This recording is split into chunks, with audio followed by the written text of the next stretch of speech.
সম্প্রতি craft instructor ইস্যুতে পলিটেকনিকের স্টুডেন্টরা সারা দেশ জুড়ে আন্দোলনে নেমেছে। সোশ্যাল মিডিয়া জুড়ে চলছে তুমুল আলোচনা।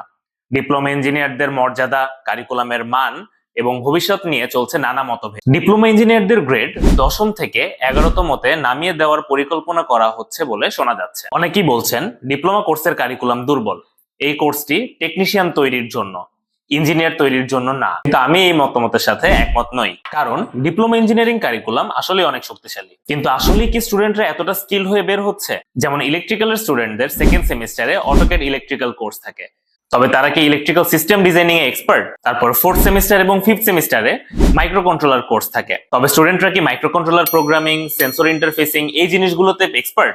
এবং 7th সেমিস্টারে ইন্ডাস্ট্রিয়াল অটোমেশনের কোর্স থাকে, তবে ডিপ্লোমা স্টুডেন্টরা কি অ্যাটলিস্ট বেসিক লেভেলের অটোমেশন নলেজ নিয়ে বের হতে পারে? যদি কেউ এই কারিকুলাম মনোযোগ দিয়ে ফলো করে, প্র্যাকটিক্যালি শিখে, তাহলে সে একজন দক্ষ ইঞ্জিনিয়ার হতে পারবে, এতে কোনো সন্দেহ নাই। সত্যটা হলো শিক্ষার্থীরা শুধুমাত্র সিজিপি এর জন্য পড়াশোনা করে, প্র্যাকটিক্যালি শেখার প্রতি আগ্রহ হারিয়ে যাচ্ছে এবং তাদের কাছে স্কিল ডেভেলপমেন্টের সময় নেই। এই অবস্থায় শুধু সার্টিফিকেট নিয়ে নিজেকে ইঞ্জিনিয়ার বলা ঠিক কতটা গ্রহণযোগ্য? একজন প্রকৃত ইঞ্জিনিয়ার হতে হলে প্রয়োজন দক্ষতা, আর এই দক্ষতা গড়ে ওঠে ইচ্ছা শক্তি, কঠোর পরিশ্রম এবং বাস্তব অভিজ্ঞতার মাধ্যমে। ডিপ্লোমা কারিকুলাম যথেষ্ট কম্প্যাক্ট, প্র্যাকটিক্যাল স্কিলে একজন প্রকৃত ইঞ্জিনিয়ারকে দক্ষ করে তোলে, কিন্তু এর পূর্ণ সম্ভাবনা কাজে লাগাতে হলে দরকার নিজের ইন্টারেস্ট এবং হার্ডওয়ার্ক। আপনার নিজের স্কিলে আপনার আইডেন্টিটি বিল্ড আপ করবে।